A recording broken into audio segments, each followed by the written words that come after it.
tem aí também. Só deixa eu abrir então para o corte ficar bonitinho. Vamos começar o nosso Sai do Muro aqui. Quem deve ligar o sinal de alerta no Brasileiro? Estávamos falando de São Paulo, já emenda VS, depois já bota aí. Desesperado, preocupante ou tranquilo? Eu falei outro dia isso aqui na... Tranquilo? Eu falei outro dia... Não, tem gente ali que acha que tá tranquilo. Não sei. Tem. Mas deixa eu ver se é Eu falei outro dia aqui na redação. Volta para 2010. Volta para 2010.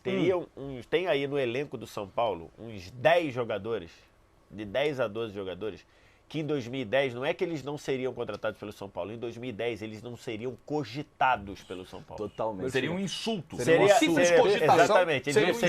Eles não estariam. Entraria em crise o São Eles Paulo, não estariam na planilha de jogadores que estavam sendo observados pelo São Paulo. E hoje eles estão no São Paulo. Titular. E vários deles são titulares.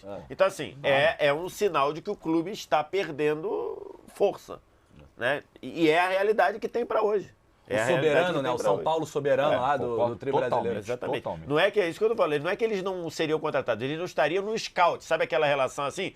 Um lateral direito, quem você tá vendo? Um zagueiro que você prepara ali, que todo clube deveria ter, né? Uma lista. Aqui no Brasil, o Sevilha, ele tem, eu já falei isso aí, o método do Monte, ele tem para cada posição uma lista com 10 opções de jogadores para serem compradas em cada continente. Então o cara fala assim, quero um goleiro. Pega os 10 que estão na nossa lista da América do Sul. Pega os 10 que estão na nossa lista da Ásia. Ah, quero um volante que joga pela direita. Pega lá. Pega da África. Quem são os 10 que jogam na África? Então ele tem. Os clubes deveriam ter. Essa lista, se é que existia, tem jogador do São Paulo hoje que 10 anos atrás não estaria na lista. E hoje eles têm que estar, porque o momento, é a realidade do clube. Né? É isso. Dito isso, Vés, você colocaria em relação ao rebaixamento. O São Paulo está desesperado em relação ao rebaixamento. Preocupa, uma situação preocupante, ou está tranquilo? Eu acho preocupante. Preocupante pro VSR. Wallace Borges. Preocupante também, porque eu acho que tem outros times ali que vão pro desesperado. Mas nesse momento, o São Paulo talvez esteja no top 3. Preocupações, assim. Pô, então tu tem que botar ele no desesperado. Se a gente for colocar 3 no desesperado, talvez não, mas que eu acho. Peraí, como é que é a produção? Isso que eu ia perguntar. Tem que ter pelo menos um no desesperado e um no tranquilo. É só um no desesperado? Então não é o São Paulo. Esse time não é o São Paulo. Eu acho que ele tá... Pode colocar quando vocês quiserem. Eu acho que ele tá à beira do desespero. Prevaleceu o preocupante na beira do caos, já diria o tá na beira do caos, inspiração total. Tu podia depois tocar. Podia fazer, Tu podia botar um livro pra coisa. Aliás, Ney Franco, muito amigo de Rogério Ceni, inclusive. Eu acho que o São Paulo, com o futebol que vem jogando, o tempo passa na temporada e o futebol do São Paulo piora. A sensação que a gente fica verdade, o futebol esse jogo é impressionante. Foram 3 semanas e assim, nada. Diferente, absolutamente. Nada. Nós vamos falar do Santos. O Santos mostrou algo diferente na estreia do Campeonato Brasileiro, apesar da derrota. O São Paulo não. Então, assim, especial no segundo tempo. Eu iria no desesperado, mas acho que o preocupante no momento... O duelo do final de semana, a gente já pode até entrar no Botafogo nessa questão. O duelo do final de semana é um duelo direto por essa faixa aí. Por essa faixa de tabela do Campeonato Brasileiro. Botafogo e São Paulo. E o São Paulo não conseguiu mostrar muita coisa. Então, eu acho que o Botafogo ainda não passa ele pro tranquilo. Acho que não tá tranquilo, ainda tá no preocupante. Mas é aquilo. Talvez São Paulo e Botafogo, neste momento, o Botafogo esteja melhor do que o São Paulo. Então já puxa aí o São Paulo, manda aí, Jorge. É porque aí... O quê? O São Paulo? Não, pode falar aí, depois talvez, é porque do jeito que as caixinhas foram montadas, talvez o preocupante seja um pouco exagerado pro Botafogo, mas talvez o tranquilo também seja. Porque assim, eu acho que o Botafogo não vai... Não, numa dessa, né? Pra não estar na mesma caixinha, talvez valha puxar o São Paulo pro desesperado. Porque o São Paulo tá mais desesperado do que o Botafogo. Pô. É porque assim, eu entendo... que nesse momento é uma loucura. Eu entendo que nesse momento, se a gente colocar Botafogo e São Paulo na mesma caixinha, vai ter torcedor do Botafogo dizendo: olha, pô, o Botafogo acabou de ganhar do São Paulo. Ou a gente faz uma projeção pegando todo o que a gente viu e o que a gente enxerga que pode acontecer pra frente, ou a gente não precisava estar aqui, pegar só o resultado da primeira rodada. Não vamos basear a análise apenas, exclusivamente na primeira rodada. Mas, por exemplo, eu acho que se você pegar a sequência do Botafogo, é uma sequência invicta importante, de alguns bons jogos, de alguns bons resultados, como foi sábado contra o São Paulo, como foi no jogo anterior, sim. Mas eu não sei se ainda dá para colocar como tranquilo, porque eu vejo que o trabalho do Luiz Castro ainda tem problemas. Na maneira desse time jogar, na maneira desse time ser agressivo. mas eu acho que é menos preocupante a situação que a do São Paulo. Mas como não tem caixinhas diferentes aí, eu acho que não dá para colocar como tranquilo. Vai acabar entrando no preocupante, porque não tem um meio do caminho das 3 caixinhas aí para botar o Botafogo. Ó, lembrando que nós selecionamos aqui alguns clubes, né, pelo que a gente fez na prateleira aqui mesmo no de placa, né, em relação à força dos times nesse campeonato brasileiro e também em relação ao que a gente já viu desses times no ano, tá? Então, assim, de repente, pô, mas o Internacional, não sei o que, pode falar, o próprio Botafogo ganhou, o Vasco ganhou, mas é uma projeção que a gente fez assim e é uma rodada só, não dá para ter um recorte inteiro por conta de uma rodada. Vasco, você falou do Botafogo? Não, pode ser isso aí mesmo. Já que ficou triste? Definido. Não, já tá definido. Já tá definido, pô. Dois botaram. Mas você pensa igual aí também? Eu acho que, assim, que o Botafogo tem essa série aí, tem vários jogos lá do torneio de consolação do Campeonato Carioca, sim, que, né? Mexe um pouco, né? Eram 2 torneios, jogos com o Audax, 2 jogos com a Portuguesa. Eram jogos bem distantes do ponto de vista desse nível de exigência, mas acho que é por aí mesmo. Se pegar os últimos jogos realmente de maior peso do Botafogo. Eu acho que é um contrassenso, Fortaleza tá aí. Eu também acho. Mas Fortaleza é tranquilo, pelo menos com certeza. Tem alguém pra te botar no tranquilo. Tem a caixinha do esse é o ponto. Tem alguém pra te botar no tranquilo. Então vamos botar lá, pronto aí, tá aí, ó. Tirando a Taça Rio, o Botafogo fez um jogo com o Magadianes, um jogo pobre ofensivamente, onde a bola parada resolveu e um vacilo do Tietê no final tirou 2 pontos importantes. O jogo contra o Ipiranga no meio de semana, em alguns momentos o Botafogo ia complicando um jogo fácil, mas trouxe um grande resultado. E era um jogo potencialmente muito perigoso. O Ipiranga tinha eliminado o Red Bull Bragantino, tinha feito fase dura de final de Campeonato Gaúcho. O Grêmio jogou muito bem contra o Grêmio. Então, assim, os resultados estão bons e as atuações são melhores que as do São Paulo. Isso é inegável. É que eu acho tranquilo um pouco demais. Mas... É que eu acho, Jorge, você tá falou muito bem a tua análise de momento. Eu acho que o Botafogo respira um pouco e vem numa ascendência. O São Paulo, cara, você falou perfeito. A cada jogo o São Paulo piora. Nunca vi isso. São Paulo piora a cada jogo. Então, e com tempo de trabalho, né? Pra início de campeonato, 8 rodadas. São Paulo, zona de rebaixamento, penúltimo. Aí vira loucura. Aí vira loucura, o time grande, apesar de São Paulo nunca ter caído. Precisa deixar isso claro aqui. Nunca caiu, mas talvez esse seja o pior time do São Paulo a jogar um campeonato brasileiro, que pelo menos eu me lembre. Não tem nenhuma lembrança de um time pior do que esse. Isso. Eu acho que o São Paulo preocupa mais, mas eu também não consigo colocar o Botafogo na caixinha do tranquilo. Não. Se tivesse o meio termo, mas por isso que a brincadeira também, ela... Achei legal que não tem... O Curitiba, a gente, na nossa estafeta, assumiu que já... Não sei se caiu, mas que... Assim, não, a situação além do desesperado. A situação é desesperadora. Até pelo investimento. O Curitiba não ganha.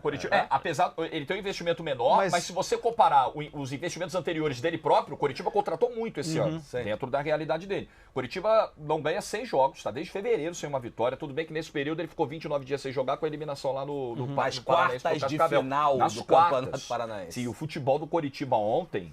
Ok, foi pro Cascavel, né? Cascavel. Ok, é o Flamengo. Sempre será favorito contra o Coritiba nas condições financeiras atuais de cada clube. Mas era um Flamengo que vinha de 3 jogos, 3 dos piores jogos da história recente dele. E o Coritiba não foi nenhuma sombra competitiva ontem no Maracanã. Nada. Apatia total. O Flamengo que tinha tomado totó de um clube que estava no campeonato do Curitiba, que era o Maringá. E da 4ª divisão nacional. E que estava no Paranaense. Ó, lembrando mais uma vez que nós fizemos o corte, né? Tá no nosso YouTube aqui do De Placa, em relação à prateleira, né? E aí, por exemplo, a gente colocou Goiás, Cuiabá e Curitiba. Curitiba em último, Cuiabá e Goiás então, nos penúltimos. E a gente botou um que vai pro desesperado agora, Vitinho. Então puxa ele. É o Cruzeiro. O Cruzeiro está desesperado no Campeonato Brasileiro. O time é fraco. O investimento me parece que não será um grande investimento para esse ano. O Pepa, o Jorge falou muito bem aqui no início, vai tentar arrumar a parte defensiva, mas falta talento do meio para frente. E talento você não cria. O treinador não inventa talento. O Cruzeiro não tem talento do meio para frente. Então está desesperado e assim, vai degladiar contra o rebaixamento até o final. 33% de aproveitamento, última vitória 2-1 em cima da Caldense, 23 de fevereiro, cara. Tô com o Alas. É um time que vai ter que suar muito para fazer os pontos no Campeonato Brasileiro, pelo que a gente tem agora. A não sei que mude muita coisa. É uma fotografia dos 4 primeiros meses do ano, quando o campeonato está começando. A largada de campeonato do Cruzeiro, ela é desesperadora mesmo. Tá comprado, VS? Tá comprado. Acho que tá bem complicado ali. Em especial pelo que o Wallace falou. Eu acho que o time tem até uma consistência que vai ser, mas acho que na hora que precisar talento, na hora que precisar de mais qualidade técnica para decidir um jogo, eu acho que o Cruzeiro vai sofrer muito. E era natural, né? Era natural diante do que o clube foi acometido, né? 3 anos na Série B e vindo para o salto da Série A, né? E acho que fica muito claro que se não fosse o Ronaldo chegar ali, eu acho que o Cruzeiro ia estar numa situação, ainda ia estar na Série B, cara, assim. Porque a situação do clube é muito complicada. O Ronaldo não tem dinheiro infinito, né? O Ronaldo comprou. Eu sempre bato nessa tecla, aquela vez que eu falei aqui, viralizou e tudo, muitos entenderam, alguns não. O Ronaldo não é o Abramovich, ele não vai chegar e falar, compra quem quiser. Então, assim, ele tá ali e a situação é complicada. Hoje é que dia? 17 de abril. 17 de abril. A última vitória do Cruzeiro foi no dia 23 de fevereiro. Ele falou. 2 meses. 2 meses, cara. É uma loucura. É uma loucura. E o Peixonauta, o Jorge? Desesperado? Ontem até que foi bem, né? Foi. Bom segundo tempo. Fez um bom jogo. A postura do Santos ontem... Diante da realidade, né? Assim. E ela foi muito mais digna do que em todo o restante da temporada. Ontem o Santos tentou competir, tentou neutralizar o adversário. Contra o Ituano, o Santos viu a banda passar. Assim, não fez o mínimo de esforço para conter um time que desde o início estava atacando, estava agredindo e estava brigando por classificação. Ontem o Santos jogou uma partida de futebol. O Santos ontem respeitou um pouco a sua história e a sua torcida. Porém, mesmo com uma evolução que é muito visível, esse Santos não é capaz de ser um time agressivo. Aí conversei com alguns santistas ontem via Twitter. Não, mas as 2 bolas do Marcos Leonardo, a cabeçada do Bauerman. Estamos falando de perigo real, assim. O Santos não tem poder de fogo para oferecer perigo real, pressão, contundência, finalizações precisas. Não tem. O Santos tem um limite técnico, tem um teto técnico que é muito baixo. Então eu acho que a atuação de ontem, ela só mostrou isso, que por mais que o Santos mude a postura, por mais que o Santos taticamente consiga achar uma maneira de neutralizar o adversário, povoar meio campo, foi exatamente o que ele fez contra um Grêmio ontem, que estava desfalcado e jogando fora do seu estádio. Por mais que a gente enxergue uma ou outra melhora, é muito difícil imaginar que o Santos vá além disso. Talvez aconteça muitas vezes o que aconteceu ontem. O Santos melhora em relação aos jogos anteriores e mesmo assim saia derrotado, porque tecnicamente é um time com muitos problemas. Então não acho que o jogo de ontem tenha mudado a situação do Santos que a gente projetava antes do campeonato começar. E aí, Vessi? Assim, eu acho que o trabalho, o normal dos trabalhos do Odair é fazer um time primeiro muito consistente, que acho que ele está tendo dificuldade para fazer isso com o Santos. Né? O Santos não tem conseguido ser consistente, embora acho que o segundo tempo ontem, talvez o Santos merecesse até ter empatado o jogo, né? Assim, acho que o Grêmio... Não seria um absurdo, né? Os 2 melhores em campo, para mim, foram os 2 goleiros. Exatamente. O Adriel e o João Paulo. O Adriel, por exemplo, agarrou muito. Então, assim... mas eu acho que em algum momento o Santos pode sofrer com falta, não sei se vai contratar. Tem o Soteldo voltando também, Soteldo voltando. Voltou, já foi expulso ontem de maneira... Os 2 cartões do Soteldo ontem são cartões dignos de punição. Muito assim, complicados. É brincadeira. Mas então, assim, eu acho que tinha algum viés ali para preocupante, mas acho que do desesperado não é nenhum absurdo, não. Você concorda também? Ou... acho que sim. Acho que o Santos vive um dos momentos, né, menos piores na temporada. Já foi bem pior. Aquele momento do 3-0 pro Ituano, na última rodada do Campeonato Paulista, foi o famoso kit estreza. Mas eu acho que continua no desesperado, assim. Acho que é o mesmo nível ali do... Não, mentira. Acho que tá um passinho à frente do Cruzeiro, porque tem mais peças, mas tá na mesma caixinha do Cruzeiro ali. Embora você tenha lembrado do jogo contra o Ituano, cara, acho que um dos piores jogos que eu vi na minha vida foi Santos e Blume. Não é sacanagem. Foi jogo assim, triste, cara. Eu brinquei até no dia seguinte. Brinquei durante o jogo até que a Conmebol deveria enviar um pix para toda a galera que estava vendo aquele jogo. Perfeito. O Mauro, como um pedido de desculpas até. O Mauro comentou esse jogo no outro CNPJ dele. Isso. Ele falou, cara, foram os 90 minutos mais difíceis que eu já comentei. E olha que o Mauro tem carreira, hein? E até acabou durando bem mais do que 90, na sensação e na prática, porque o jogo parou pra caramba, teve 15 minutos de acréscimo, o jogo não acabava. O jogo não acabava e o Santos achou a vitória, uma zaga horrorosa do Blume no escanteio, fica todo mundo pregado e o Bauerman vai lá e, sabe, deu aquele jogo, todo respeito aos santistas, assim, não merecer ter vencedor aquele jogo. O Santos saiu num baita lucro. Ninguém merecia ganhar aquele jogo. O maior perdedor foi o público. Foi o público e foi o futebol. Aquilo ali tá uma loucura. E aí, e o Vascudo, hein, ô Wallace Borges? Rapaz, vou falar um negócio aqui. Fala pra mim. Que eu acho que o Vasco da Gama, ele achou um caminho. Eu acho que o Vasco achou um caminho. Tem um time titular, o trabalho do Barbieri, um Campeonato Carioca, ele demorou a encaixar, mas hoje eu acho que o Vasco tem um caminho. A gente viu o jogo contra o Galo agora, os primeiros 15 minutos foram um amasso do Vasco. O Vasco amassou o Atlético Mineiro dentro do Mineirão nos primeiros 15 minutos. Depois, acho que o time até ele diminui o ritmo, ele se perde um pouco com a expulsão do Barbieri. De verdade, assim, acho que os jogadores ficaram meio nervosos, não entenderam o que estava acontecendo. Você via direto os jogadores discutindo com o árbitro e etc. E acabou no finalzinho do primeiro tempo também. Finalzinho do primeiro tempo, que já poderia ter saído antes, porque o Léo Jardim fez uma grande partida nesse final de primeiro tempo e no final do segundo tempo também. Eu acho de verdade que o Vasco achou um caminho. A dupla de zaga tá se encaixando, o Léo Pelé fez uma excelente partida no final de semana. O Gabriel Peck numa boa fase, tem que ver, porque vai perder o Andrei provavelmente no meio do ano, isso vai influenciar, mas o Andrei fez um grande jogo também. Eu acho de verdade que o Vasco achou um caminho.